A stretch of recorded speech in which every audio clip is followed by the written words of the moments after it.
Médecin, métaphysicien, logicien, astronome, juriste et plus encore, il est le penseur le plus influent du Moyen Âge.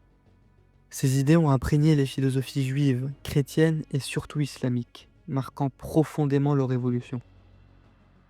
Son génie a été universellement reconnu, y compris par ses pires adversaires. Sans son apport, les œuvres des plus grands théologiens européens comme saint Thomas d'Aquin auraient été impensables.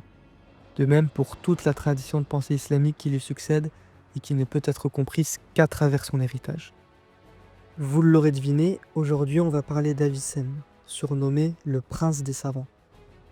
Cette vidéo n'a pas vocation à exposer en détail sa pensée, bien que certaines de ses réflexions vont être mentionnées.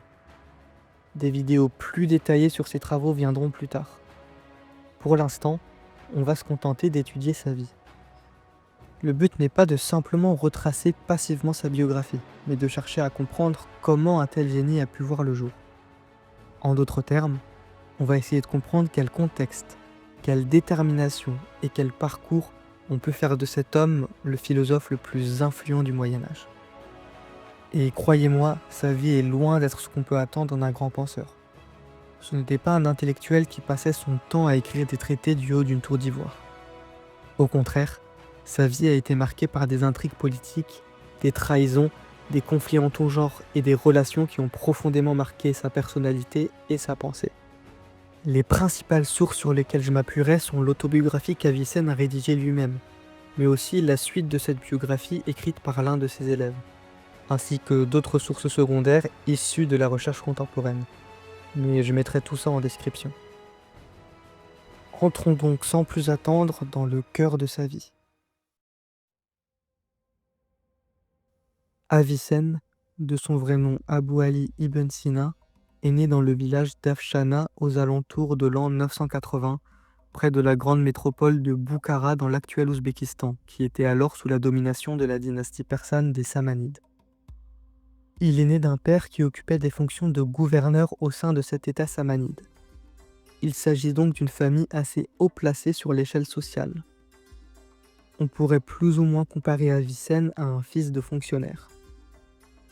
Dès son jeune âge, Avicenne et sa famille quittent leur petit village pour s'installer à Boukhara. À cette époque, Boukhara est une des villes majeures du monde musulman. Non seulement elle était la capitale des Samanides, mais c'était surtout une ville économiquement et culturellement florissante. Sa position géographique avantageuse sur l'une des principales routes commerciales de la région en faisait un centre économique de taille. Plus important encore, cette ville a connu, du fait d'une politique active de la part des Samanides, d'un renouveau culturel persan, ainsi que d'une importation de textes culturels, scientifiques et philosophiques venus de Bagdad. Cette ville était donc un endroit tout à fait propice à l'émergence d'un grand savant comme lui. J'en profite d'ailleurs pour souligner le fait qu'Avicenne avait une culture persane, même si la grande majorité de ses œuvres ont été écrites en langue arabe, qui était alors devenue la langue principale en matière de sciences. Mais on reviendra sur ce point un peu plus tard. Pour revenir à Avicenne, il raconte dans son autobiographie qu'il a commencé son éducation par l'étude de la littérature classique. Il nous dit qu'à 10 ans, il maîtrisait déjà les belles lettres et qu'il avait mémorisé entièrement le Coran, en prenant bien soin de préciser que ses connaissances et sa précocité impressionnaient déjà les membres de son entourage. Personnellement, à 10 ans, je me souciais plutôt de savoir comment j'allais battre Cynthia dans Pokémon Platine, mais bon, chacun ses préoccupations. Avicenne raconte ensuite que son père a été séduit par le discours captivant de prédicateurs venus d'Égypte, et s'est converti à la religion des Ismaéliens. Pour ceux qui l'ignorent, l'ismaélisme est une des branches du chiisme. Aujourd'hui, on connaît surtout le chiisme duodécimain, qui est actuellement la branche la plus populaire du chiisme et surtout la religion officielle de l'Iran, dont on entend régulièrement parler. Mais à l'époque qui nous intéresse, c'est plutôt l'ismaélisme, qui est une forme de chiisme très mystique et aux tendances néoplatoniciennes, qui prévaut.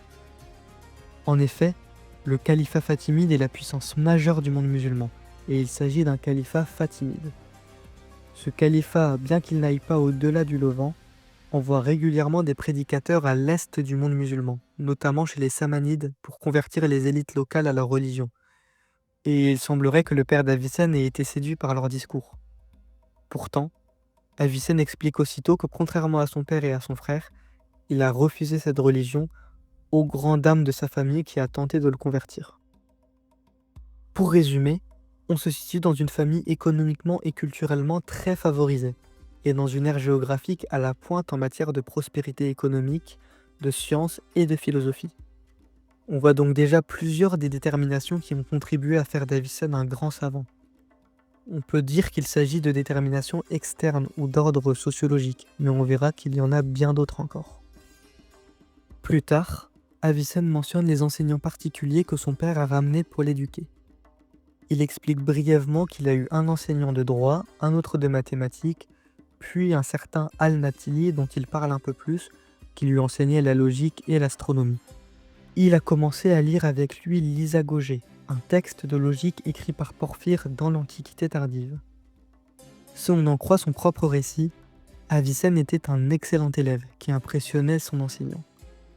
Il explique que, bien que n'étant encore qu'un enfant, il comprenait mieux que son propre professeur ce qu'il était pourtant censé apprendre de lui.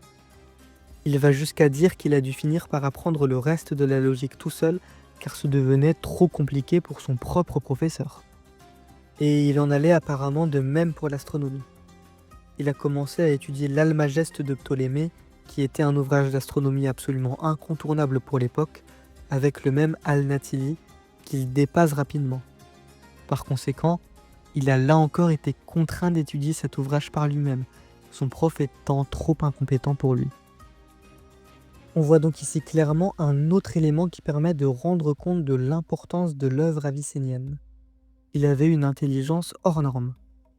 On peut dire qu'il s'agit plus d'une détermination interne, contrairement aux autres déterminations mentionnées jusqu'ici, qui étaient plutôt d'ordre sociologique.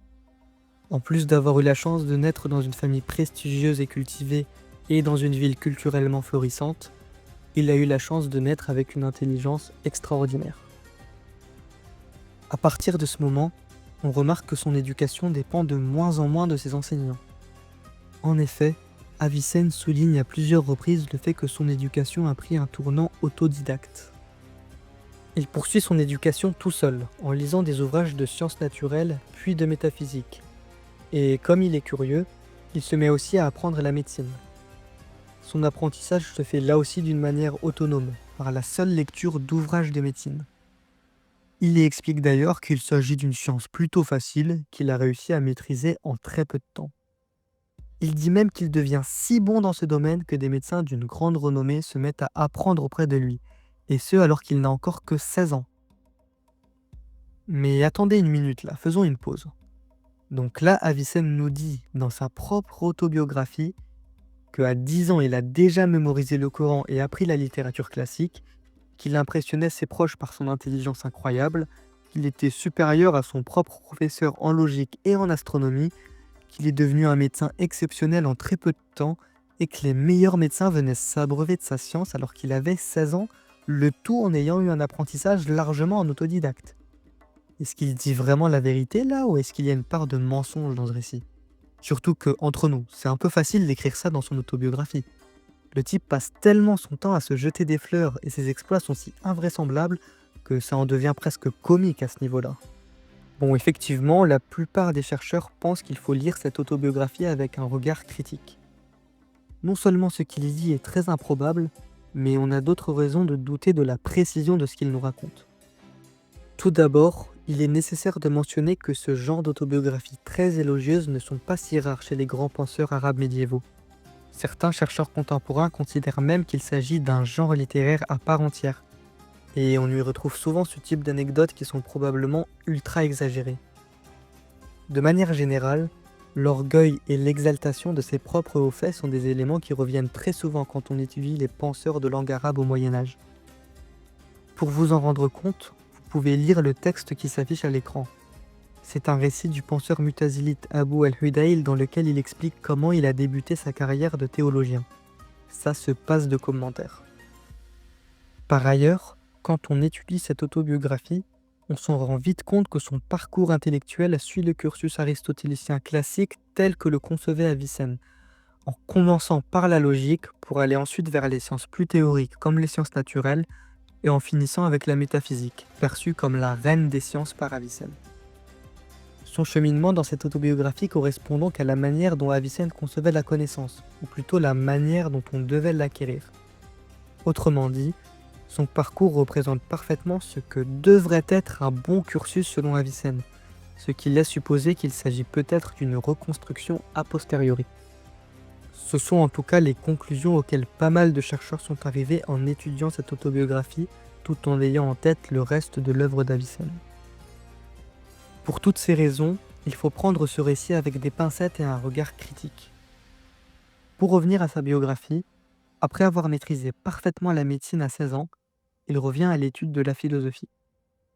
Il raconte alors que son travail s'est intensifié.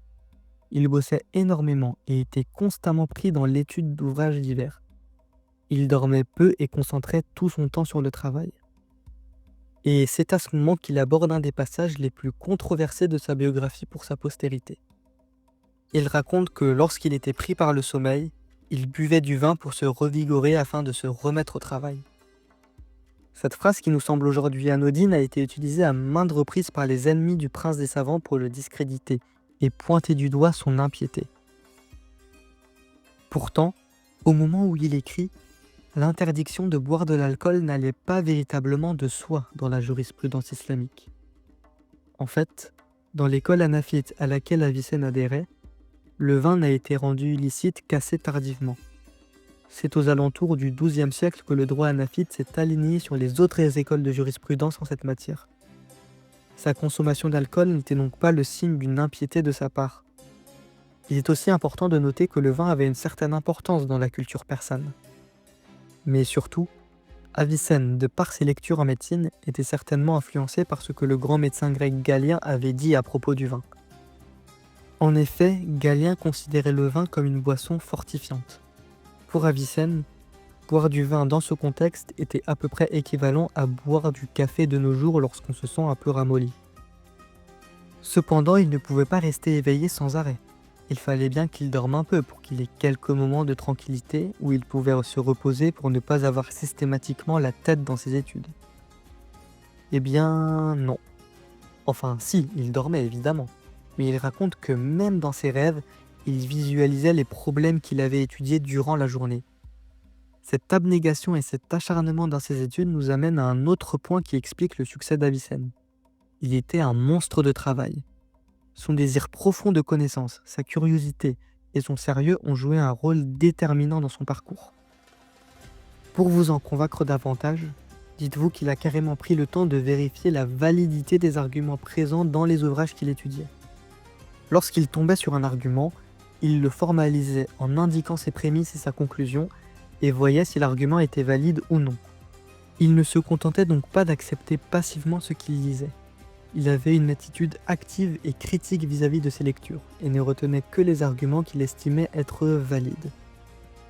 Cette insistance qu'Avicenne accorde au raisonnement et surtout à la forme des raisonnements utilisés pour démontrer des assertions va avoir une certaine importance dans sa vie, notamment dans les controverses qui vont l'opposer à d'autres intellectuels, mais on reviendra dessus plus tard. Encore une fois, tout ce travail se fait en autodidacte. Avicenne rappelle à de multiples reprises qu'il fait tout ce travail seul, sans professeur. C'est un point sur lequel il faut s'arrêter un instant. En effet, insister sur le fait qu'on étudie seul, sans étudiant, n'est pas tout à fait normal dans ce contexte. L'un des éléments qui véhicule du prestige chez les savants du monde musulman était précisément la relation de maître à élève. Lorsque le maître était prestigieux, son prestige se transmettait à son élève, qui pouvait alors dire avec fierté qu'il a suivi les cours d'un grand théologien ou d'un grand philosophe. Or, Avicenne au contraire souligne qu'il travaillait seul, ce qui, encore une fois, confirme le fait qu'il avait un énorme orgueil. Après tout, pourquoi se vanter d'avoir eu tel ou tel maître brillant quand on se pense déjà comme le plus intelligent des hommes? Pourtant, il y a un passage dans cette autobiographie où il fait preuve de modestie, pour changer un peu. C'est même une des anecdotes les plus connues sur sa vie, celle où il raconte sa rencontre avec un livre qui lui a donné beaucoup de fil à retordre, la métaphysique d'Aristote. Il n'y comprenait rien, rien du tout. Il l'a lu et relu ce livre, mais rien n'y fait. Il n'arrive pas à comprendre de quoi Aristote veut parler dans cet ouvrage. Après l'avoir lu 40 fois et avoir appris son contenu par cœur, il désespère et abandonne.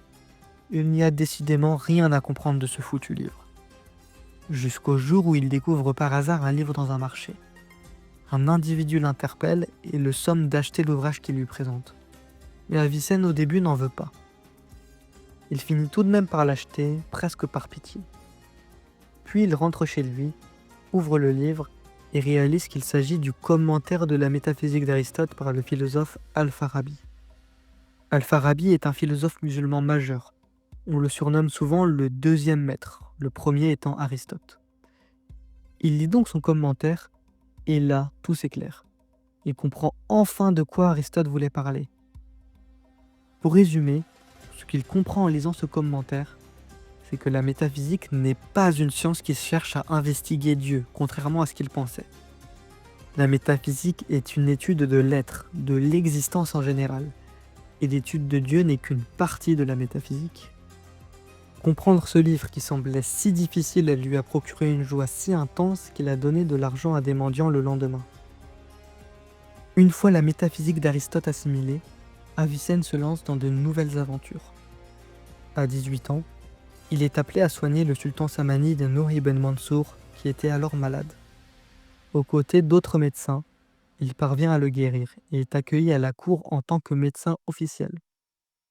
C'est à ce moment que s'achève sa jeunesse et que débute sa vie d'adulte, marquée par une proximité complexe avec les pouvoirs politiques de la région et une quête incessante de mécènes pour garantir sa sécurité et la continuité de son œuvre.